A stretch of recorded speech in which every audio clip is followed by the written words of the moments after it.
Friends, we have seen the TFC as well as KFC. Now it's time for us to go for variable cost, that is named as TVC, total variable cost. But बेटा TVC में enter होने से पहले मैं आपको एक और दूसरी चीज़ पे डिस्कस कराना चाहूँगा, क्योंकि that concept is base of TVC and that concept name is MC, that is marginal cost. TVC discuss करने से पहले हमें मार्जिनल कॉस्ट के बारे में जानना ज़रूरी है. तो मार्जिनल कॉस्ट का मतलब क्या है? एडिशनल कॉस्ट और change in cost due to output of one extra unit. जैसा हम मार्जिनल के बारे में जानते हैं, मार्जिनल हमेशा एडिशनल यूनिट की बात करता है या एक्स्ट्रा यूनिट की बात करता है. तो एक एक्स्ट्रा यूनिट बनाने पर या एक एडिशनल कॉस्ट बनाने पर, एडिशनल यूनिट के प्रोडक्शन पर कॉस्ट में जो चेंज आता है, कॉस्ट में जो चेंज आता है, दैट इज MC और मार्जिनल कॉस्ट.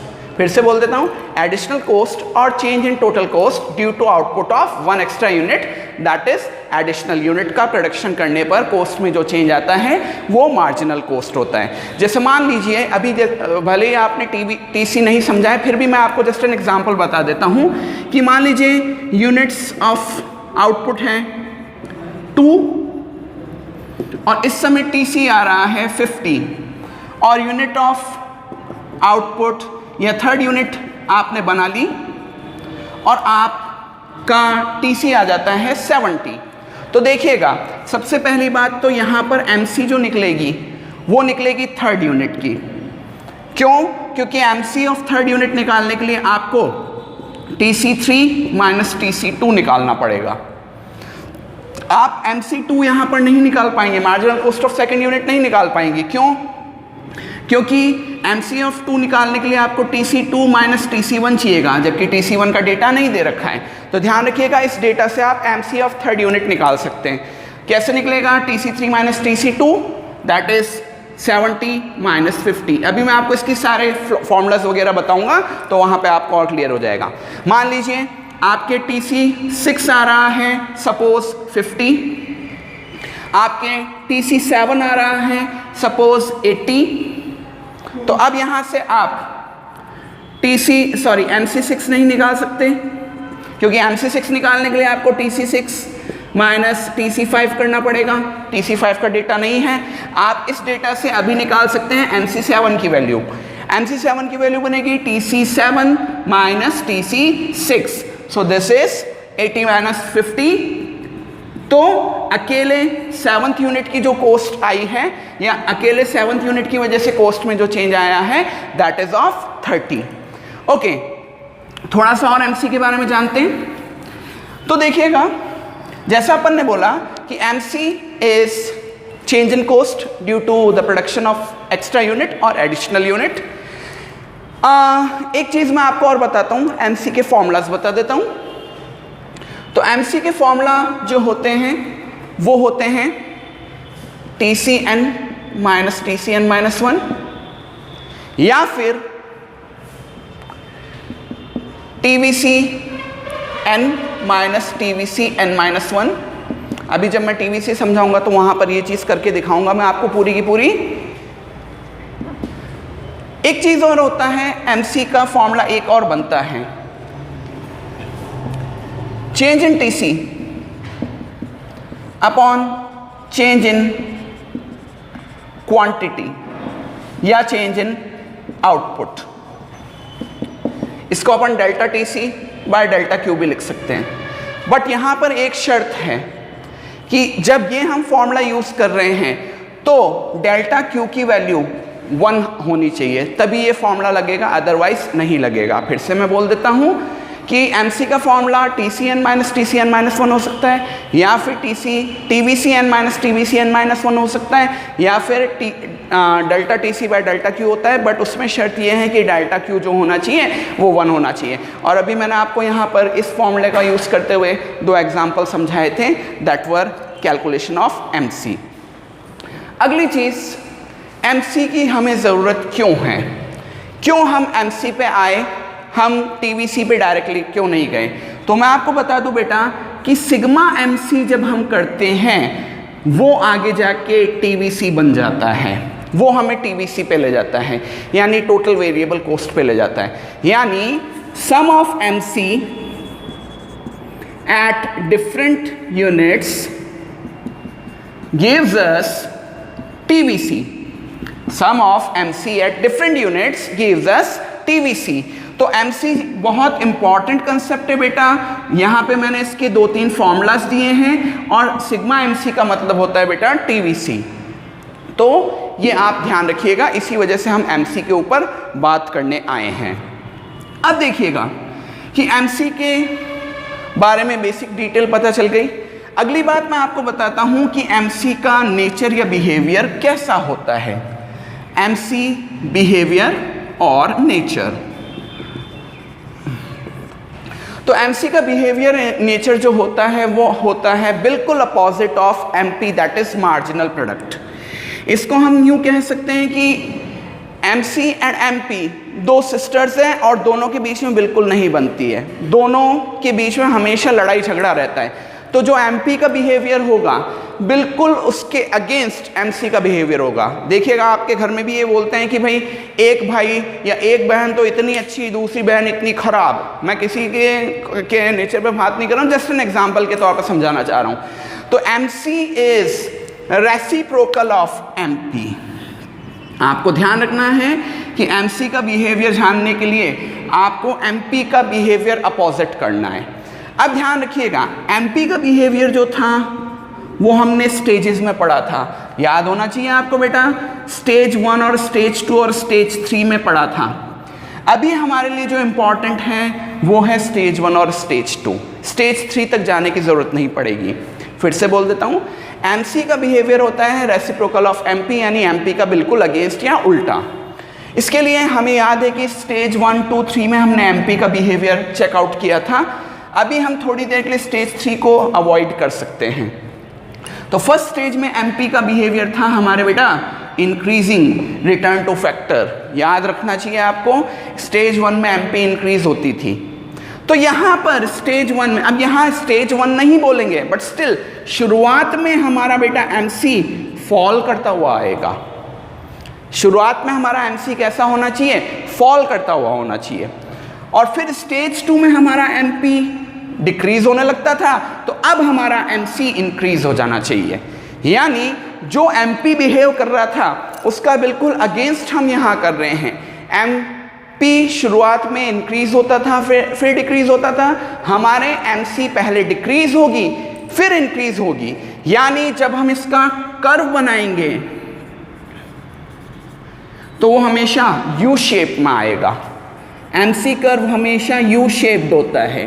क्यों होता है? MC कर्व हमेशा U शेप्ड बनेगा। क्यों बनेगा? Because of law of variable proportion. ये सारी चीजें आपको बता रहा हूं मैं कि कोई आपसे पूछे बेटा MC कर्व कैसा होता है, आपको बोलना है U शेप्ड होना चाहिए। क्यों? क्योंकि because of law of variable proportion. उसके बाद आप ये वाली लाइन बोलेंगे कि MC और MP क्या होती है, रेसिप्रोकल होती है। MP पहले इंक्रीज होती है फिर डिक्रीज होती है। तो और ये सब लॉ ऑफ वेरिएबल प्रोपोर्शन की वजह से हो रहा था। लेकिन MC बिल्कुल इसके अगेंस्ट बिहेव करेगी। पहले MC फॉल करेगी फिर राइज करेगी। तो पहले ये फॉल कर रही है MC, उसके बाद ये राइज कर रही है MC। तो फॉल और राइज की वजह से MC का कर्व जो बनेगा U शेप्ड में बनेगा। और ये सारी कहानी किस वजह से चलती है? लॉ ऑफ वेरिएबल प्रोपोर्शन की वजह से। लॉ ऑफ वेरिएबल प्रोपोर्शन की वजह से MP ऐसा बिहेव करता है और उसके अगेंस्ट MC बिहेव करती है। तो अल्टीमेटली आपका आंसर बनेगा MC curve is U shaped curve. Because of law of variable proportion, और डिटेल बोलना चाहें तो आप ये पूरा कुछ बोल सकते हैं। तो यहाँ से हम एक एमसी शेड्यूल बनाएंगे, यहाँ से हम बेटा एमसी शेड्यूल बनाना सीखेंगे, और जैसे ही एमसी शेड्यूल बनेगा आपका टीवीसी का काम शुरू हो जाएगा। तो देखिएगा एमसी शेड्यूल बनाने का तरीका,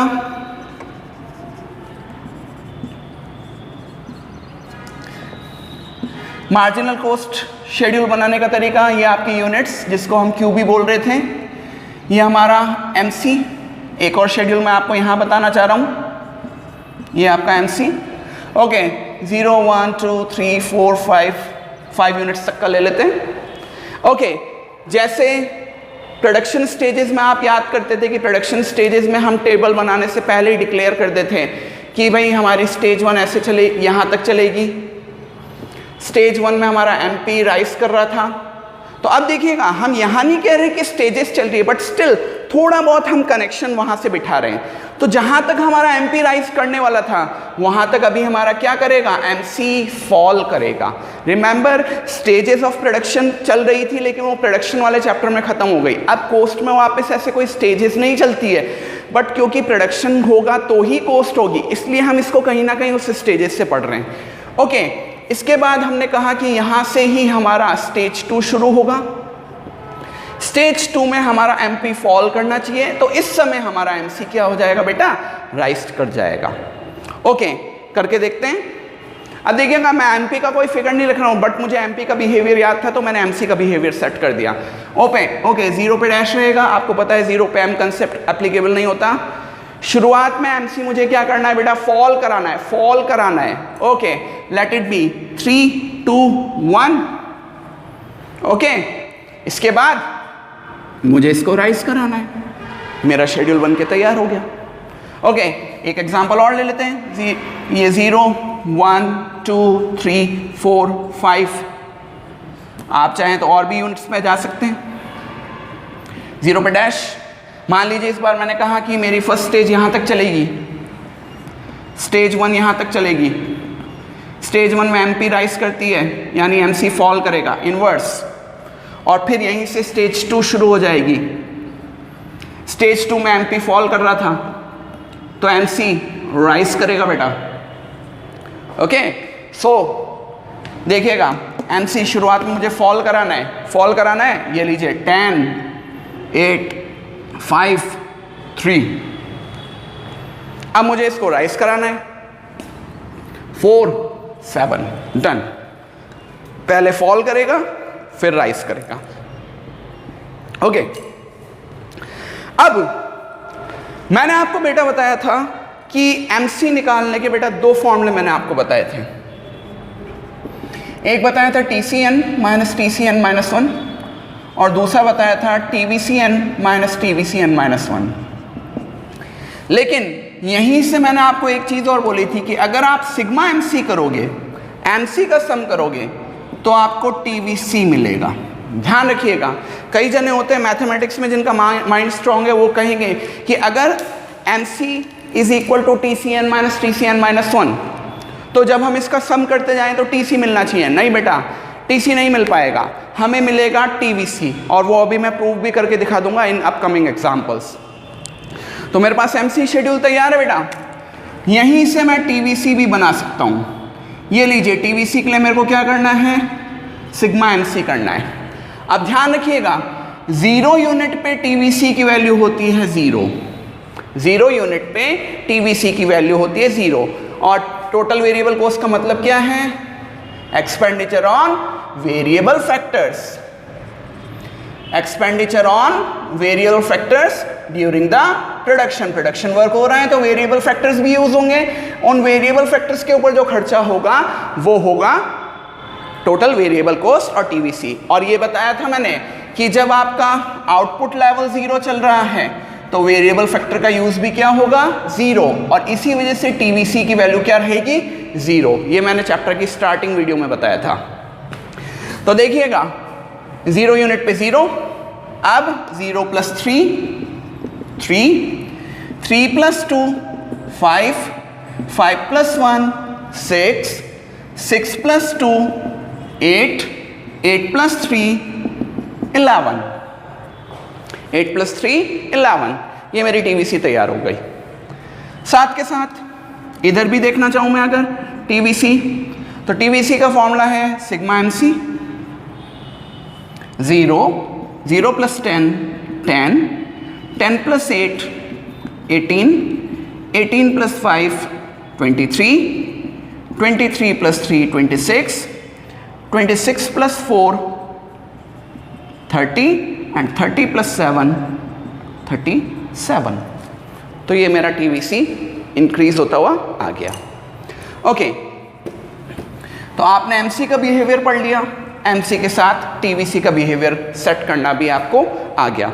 अब देखिएगा थोड़ा सा TVC पे और बात करते हैं। तो TVC का जो बिहेवियर होता है या TVC नेचर जो होता है, सबसे पहले बता दूं, अगर आउटपुट 0 है तो TVC की वैल्यू भी 0 होगी, जो हम कंफर्म कर सकते हैं। और चैप्टर की स्टार्टिंग थ्योरी में जाके देख सकते हैं कि हमने पढ़ा था कि जब 0 यूनिट का आउटपुट होता है उस समय वेरिएबल फैक्टर का यूज़ भी 0 होता है, इस वजह से TVC की वैल्यू हमें 0 करनी थी। इसके साथ दूसरी बात, जैसे जैसे आपका आउटपुट लेवल इंक्रीज होगा TVC इंक्रीज होता जाएगा। बट इंक्रीज होते समय दो चीज़ें होंगी। Initially TVC increases at decreasing rate. Later, TVC increases but at increasing rate.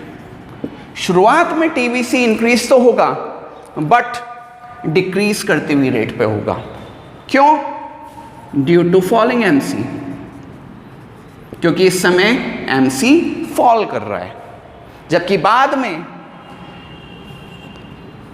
TVC increases at increasing rate because due to rising MC, क्योंकि बाद में MC राइज कर जाता है। रिमेंबर, आपको याद होना चाहिए MC पहले फॉल कर रहा था फिर राइज कर रहा था। तो जब तक हमारा MC फॉल कर रहा है तब तक हमारा TVC increases but at decreasing rate, जबकि यहाँ पर जैसे ही हमारा राइजिंग MC आ जाएगा, स्टेज 2 शुरू हो जाएगा, TVC increases at increasing rate. अभी बता देते हैं आपको। ये देखिए बेटा, यहाँ पर आपका MC फॉल कर रहा है, TVC राइज कर रहा है, TVC राइज कर रहा है। बट देखिएगा यहाँ 3 पॉइंट का राइज है, यहाँ 2 पॉइंट का, यहाँ 1 पॉइंट का, यानी TVC increasing but at decreasing rate. Decreasing rate का मतलब क्या है? पहले 3 पॉइंट इंक्रीज हुआ, फिर 2, फिर 1, यानी इंक्रीज हो तो रहा है बट उसकी इंक्रीज होने के पॉइंट्स या रेट जो है वो गिरती जा रही है।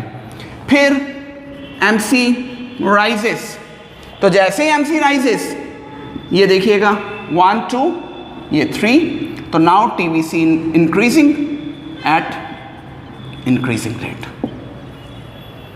और देख लीजिए इस शेड्यूल में देख लेते हैं।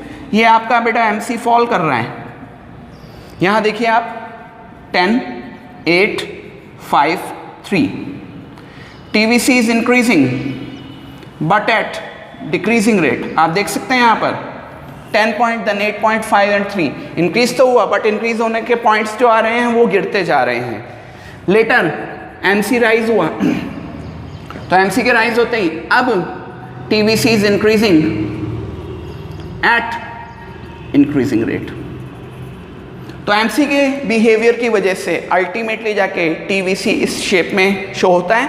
तो आप चाहें तो इसके लिए भी लॉजिक क्या लगाएंगे? लॉ ऑफ वेरिएबल प्रोपोर्शन का, यानी जहां भी MC की बात आएगी उसमें लॉ ऑफ वेरिएबल प्रोपोर्शन की एंट्री हो जाएगी। और लॉ ऑफ वेरिएबल प्रोपोर्शन ना केवल प्रोडक्शन की स्टेजेस को हिट कर रहा है बल्कि आगे जाके वो MC का बिहेवियर सेट कर रहा है, MC के बिहेवियर के साथ TVC के बिहेवियर को सेट करेगा और अल्टीमेटली जाके AVC और आपके TC जैसे कंसेप्ट्स को भी हिट करेगा, जो अभी हम आगे डिस्कस करने वाले हैं।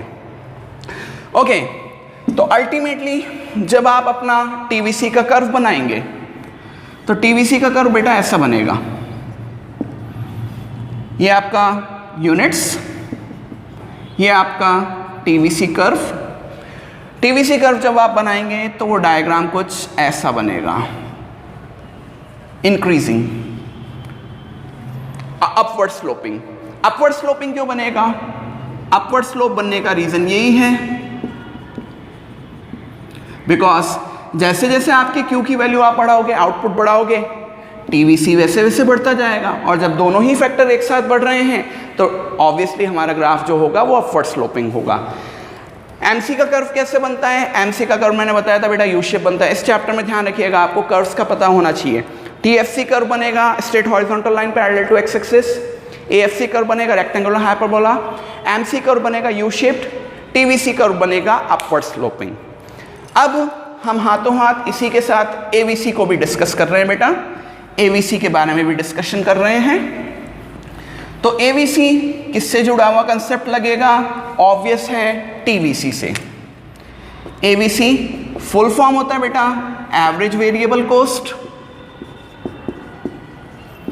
मतलब cost, average cost per unit of output, average cost per unit of output. Formula रहेगा AVC बराबर TVC बाय Q, यानी MC ना केवल TVC में हेल्प कर रहे हैं, आगे जाके AVC में भी हेल्प करेगा। तो देखिएगा अब हम यहाँ पे इसी शेड्यूल में आगे जाके TVC की वैल्यू से AVC निकाल लेते हैं। AVC का फॉर्मूला TVC बाय Q, तो 3/0 dash 3/1 3, 5/2 2.5, 6/3 that is 2, 8/4 that is 2 and 11/5 that is 2.2। Okay, इधर भी आपको AVC की वैल्यूज बता देता हूँ। AVC फॉर्मूला रहेगा TVC by Q, so that is 0/0 dash 10/1 that is 10, 18/2 18/2 that is 9, 23/3 that is 7.67, 26/4 that is 6.5, then 30/5 that is 6 and 37/6 6.16। अब देखिए आपके पास AVC तैयार है। AVC के नेचर को अगर आप देखें तो शुरुआत में AVC फॉल करती हुई आ रही है और फिर AVC राइज कर रही है। आप कहोगे ये बाय कोइंसिडेंस है, तो नो इशू बेटा, मैं दूसरे शेड्यूल में भी जाके देखता हूँ। ये देखिएगा AVC पहले फॉल कर रही है 10, 9, 7.6, 7, 6.56 एंड देन राइज कर रही है। यानी AVC के बारे में हमारा अगला क्या बिहेवियर आया? AVC का बिहेवियर है पहले फॉल फिर राइज, यानी जब AVC का कर्व बन के आएगा वो भी यू शेप्ड कर्व बनेगा। तो अभी तक इस चैप्टर में बेटा दो यू शेप्ड कर्व आ चुके हैं, एक MC का और एक AVC का। दोनों का ही बिहेवियर पहले फॉल होता है फिर राइज करता है और अल्टीमेटली जाके यू शेप्ड करता है। तो ध्यान रखिएगा MC का बिहेवियर, TVC का बिहेवियर, AVC का बिहेवियर, तीनों के लिए रूल क्या लगेगा? Law of variable proportion. कोई आपसे पूछे जो भी इनका शेप है या जो भी इनका नेचर है वो क्यों होता है, तो सब पे लगेगा law of variable proportion. So this is your MC, TVC and AVC section और उसकी सारी डिटेल्स ये हो गई है। अब बचता है TC, that is we are discussing in the very next video.